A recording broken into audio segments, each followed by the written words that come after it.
What's up, everybody? Welcome back to another movie review. Today I'm talking about 1992's Bram Stroker's Dracula. And this movie's interesting, but it's from director Francis Ford Coppola, the guy that did The Godfather and most recently Megalopolis. Also did Apocalypse Now, so known to be a pretty dang good director.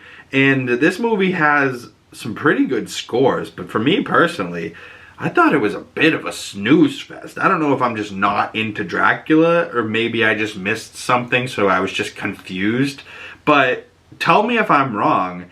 At one point in this movie, Dracula, Gary Oldman, right? Young Gary Oldman is Dracula, and then he ages hundreds of years and he's centuries old now, and then Gary Oldman's old Dracula, and then at another point in the movie, he's like a werewolf.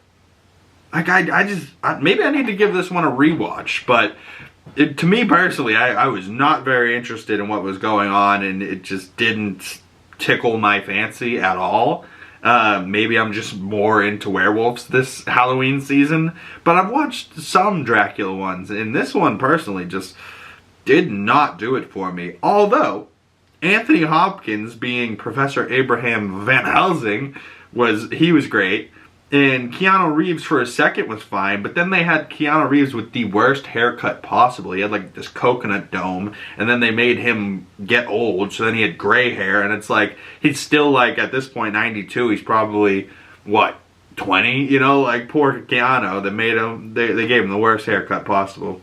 But I did think it was at least hot enough. You know, like, it had some certain sexy moments where it was like, yeah, at least Francis Ford Coppola knew that, like, even though it's a monster or whatnot, like, there could be some sexy moments in a monster film, right? Like, even if it's with the monster, right? I'm pretty sure at one point, Gary Oldman as a werewolf has sex with, like, Winona Ryder's friend.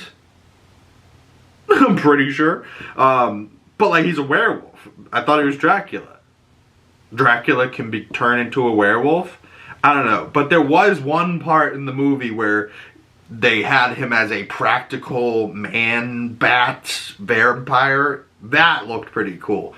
If they did that the whole movie, I would have been probably not so confused, but like, what was the werewolf thing in there? Like, and then it was, I believe it was Gary Oldman, and the credits here, it doesn't say werewolf anywhere.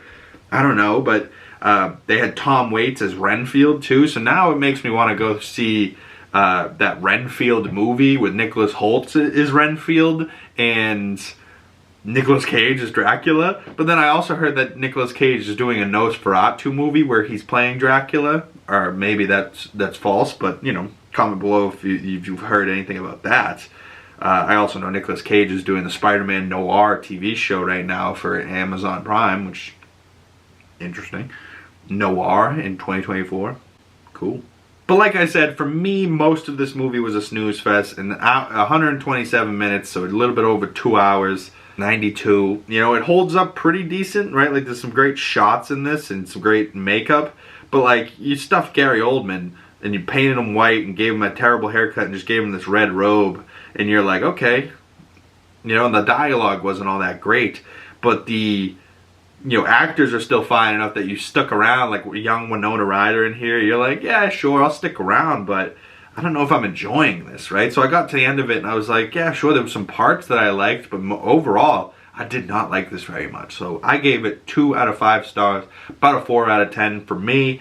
Maybe this does deserve a rewatch, but maybe next Halloween. So comment below your thoughts on Bram Stroker's Dracula. I'd love to hear what you think down below. It's okay if you disagree with me and you like this movie. I'd like to hear your thoughts on what you like about this movie and things that you enjoy. And if I'm wrong with being confused and maybe I need to give it another rewatch. Comment these things down below, or comment if you think I'm right and you had the same type of experience with me. But either way, I'd love to hear your thoughts in the comment section below, or you can send them to me over on my other social medias. Links for those down in the description below. Big Cam, pretty much anywhere, 2 G's in that big. And look for this ugly mug and you'll find me. And if you've made it this far in the video, please consider liking this, subscribing if you're new, hitting that bell so you don't miss future videos. My name's Big Cam, and I will see you beautiful people in the next one. Peace.